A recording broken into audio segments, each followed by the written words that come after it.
कि आपने दुख नहीं मांगा। हे बुआ, तुम्हारे जीवन में तो ऐसे ही इतने दुख रहे, फिर आज आप क्यों दुख मांग रही हो? एक भगवान से कह रही है कि मुझे दुख दे दो, फिर भी गोविंद कह रहे हैं बुआ मैं आपको दुख नहीं दे सकता। जिस दिन तुम भगवान के भक्त बने और सच्चे भक्त बन गए, उस दिन तुम्हें धन वैभव मांगने की जरूरत नहीं पड़ेगी। भक्ति से जो पूर्ण हो जाता है उसको भगवान सब कुछ देते हैं।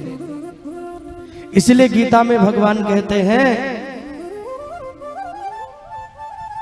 तू कर वही जो मैं चाहता हूं, तू कर वही जो मैं चाहता हूं, तो फिर होगा वही जो तू चाहता है।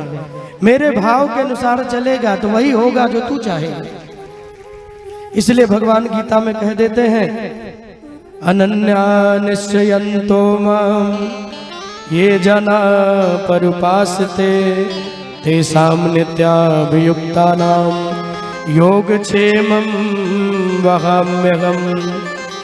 इसलिए भगवान कहते हैं कि जो मेरा अनन्य भक्त बन जाता है, जो मेरा अनन्य दास बन जाता है, उसे मैं खुद से कभी दूर नहीं करता हूं। इसलिए मेरे अनन्य भक्त बनो, मेरे अनन्य भक्त बन जाओ। सारे कर्मों धर्मों को छोड़कर सर्व धर्म परित्यज्य माम एकम शरणम व्रज। हे अर्जुन, सारे कर्मों धर्मों को छोड़कर एकमात्र मेरी शरण में आ जा, फिर जो तू चाहेगा वही होगा। बार बार कुंती बुआ दुख मांगती हैं, लेकिन भगवान नहीं देते हैं। बार बार मांग रही हैं, भगवान ने कहा नहीं बुआ। कुंती जी जिद पड़ गई और जिद पड़ते हुए कहने लगे, प्रभु जब तक मेरा जीवन है केवल मुझे दुख ही दो, केवल विपत्तियां दो। भगवान बोले ठीक है बुआ, यदि दुख चाहती हो तो मैं आपको विपत्तियां ही प्रदान करूंगा। आज गुरुदेव भगवान ने कहा कि प्रभु कहते हैं कि जब जब दुख में मुझे याद करोगे तो मुझे अपने पास ही पाओगे। जब जब मुझे याद करोगी बुआ तब तब मुझे अपने पास ही पाओगी। दुखों का वरदान देके भगवान चले गए, और जब दुख का वरदान देके गए, कुंती के जीवन में इतना दुख आया, इतना दुख आया, इतना दुख आया, लेकिन कभी भगवान के नाम को भूली नहीं कि सुख के माथे सिल पड़े जो प्रभु को नाम भुलाए, बलिहारी वा दुख को जो पल पल नाम जपाए। बलिहारी वा दुख को जो पल पल नाम जपाए। मुझे गोविंद वो सुख नहीं चाहिए जिस सुख में आपकी याद ना हो, जिस सुख में आपकी याद चली जाए। मुझे तो वो दुख दे दो जिस दुख में मैं आपको याद करती रहूं, जिस दुख में मैं आपका नाम लेती रहूं। राधे राधे बोलना पड़ेगा और जोर से बोलना पड़ेगा। मुझे वो दुख दे दो, वो विपत्तियां दे दो प्रभु जिस दुख में मैं आपको याद करती रहूं, जिस दुख में मैं आपका नाम लेती रहूं, वो दुख मुझे प्रदान करो। गुरुदेव भगवान ने कहा, बार बार दुखों के जीवन में जब जब बुआ याद करती हैं तब तब भगवान उनको पास ही मिलते। तो दुख मांगकर भी उन्होंने भगवान को अपना बना लिया। पुनः भगवान जाने लगे, और जब चले गए तो बड़े ही शुभ नक्षत्रों में परीक्षित जी महाराज का जन्म हुआ। और जब परीक्षित जी महाराज का जन्म हुआ, परीक्षित जी आए, तो इनके दो नाम है भागवत जी में। एक नाम है विष्णु राज और एक नाम है परीक्षित। परीक्षिता यदि परीक्षिता है। जब से जन्म लिया तब से लोगों की गोद में जाकर केवल और केवल उनकी परीक्षा ही लेते रहते हैं, क्योंकि जन्म लेते ही रोने लगे, और इतना रोए शांत ही नहीं हो रहे। सब अपनी गोद में ले रहे हैं, सब अपनी गोद में लिए जा रहे हैं, लेकिन शांत नहीं हुए। भगवान द्वारिकाधीश को निमंत्रण दिया गया, भगवान आए, क्यों रो रहे हैं? तो गुरुदेव भगवान ने कहा रो इसलिए रहे हैं क्योंकि माँ के गर्भ में जिन भगवान चतुर्भुज नारायण का दर्शन किया था, दुनिया में आने के बाद उनका ही दर्शन करना चाहते हैं, इसलिए रो रहे हैं कि वो कब मुझे दर्शन मिल जाए, कब दर्शन प्राप्त हो जाए मुझे, इसलिए रो रहे हैं। गुरुदेव भगवान ने कहा कि जब जिसकी भी गोद में गए भगवान नहीं मिले, वो तुलसी की सुगंध नहीं आई, तो रोने लगते हैं। रोते रोते इतना रोए कि जब भगवान आए और अपनी गोद में लिया, गोविंद की गोद में आते ही वही तुलसी की सुगंध मिली, वही नारायण का भाव मिला। और परीक्षित को लगा ये तो वही है जो माँ के गर्भ में मेरा प्राण बचा के जीव गए थे, ये तो वही, उन्हीं का दर्शन हो गया मुझे। तो जो परीक्षित रो रहे थे वो खिलखिला के हंसने लगे और बड़ी जोर जोर से हंसते हैं। पांडवों को आनंद आ गया, प्रसन्न हो गए। परीक्षित जी धीरे धीरे बड़े हुए और भागवत कह रही है बड़े धर्मात्मा राजा बने, बहुत ही धर्मात्मा।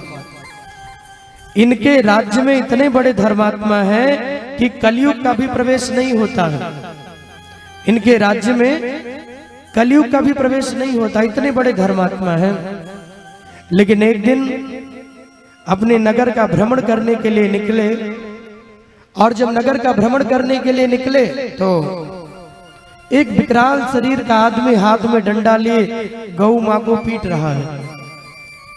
देखो, भगवान द्वापर में आए तो उन्होंने गायों की बड़ी सेवा की। गायों का पालन करने के कारण उनका नाम ही पड़ गया गोपाल। गो माने गैया, पाल माने पालन करने वाले। गो माने इंद्रियां, पालन माने जो इंद्रियों को वश में करे। तो भगवान ने गायों की सेवा की, इसलिए भगवान का नाम गोपाल पड़ गया। वृंदावन में जो विश्व सेवा मिशन हमारा ट्रस्ट है, उसके द्वारा जो बड़ी ही सुंदर गौशाला का निर्माण श्री धाम वृंदावन में किया जा रहा है, जिसके निमित्त जहां भी कथा होती है वहां सेवा का सहयोग भक्तों के द्वारा अपेक्षित रहता है। आप सभी भी भक्त प्रेमी यहाँ विराजमान होकर भगवान की मंगलमय कथा का आनंद ले रहे हैं। उन्हीं भक्तों में भी बहुत सारे ऐसे भक्त हैं जो गौशाला के लिए अपनी सेवाएं देते हैं। 1 रुपया भी किसी का गौ माता के लिए लगे तो गौ माता के अंदर जितने देवी देवता हैं सबका उनके अंदर वास होता है।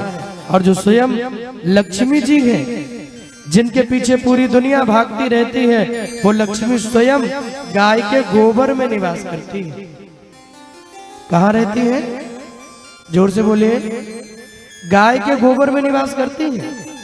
कोई भी शुभ काम करना हो बिना गाय के गोबर के लेपन के पवित्र नहीं माना जाता। गौरी बनना हो तो गाय के गोबर से ही बनती है। इसलिए गाय का हर एक अंग पवित्र है। उसके दुग्ध को दुग्धामृतम कहते हैं। गाय की मृदा भी पवित्र मानी जाती है जी। गाय की मृदा को भी पवित्र मानते हैं। इसलिए भगवान गायों की बड़ी सेवा करते हैं। उनका नाम ही है गोपाल।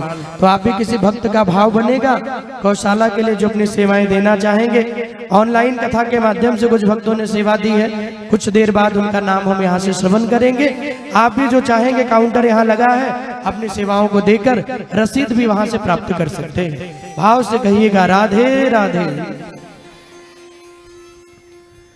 श्री सुखदेव जी महाराज कहते हैं कि हे देवताओं, हे ऋषि मुनियों, परीक्षित जी महाराज घूमते घूमते पहुंचे, हाथ में डंडा लेके गौ मां को पीट रहा है।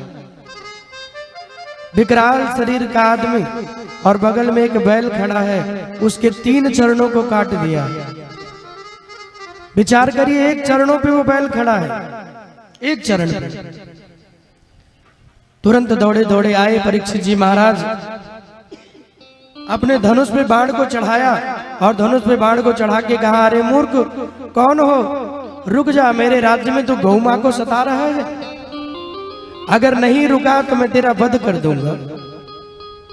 ये कहकर मारने के लिए दौड़े, और जब ये कहकर मारने के लिए दौड़े तो कलयुग शांत हो गया। आकर के परीक्षित जी महाराज के चरणों में लेट गया। और परीक्षित के चरणों में जब आकर के लेटा, देखो पांडवों के यहाँ का नियम है, अगर कोई शरणागति में आ जाए तो उसे मारते नहीं।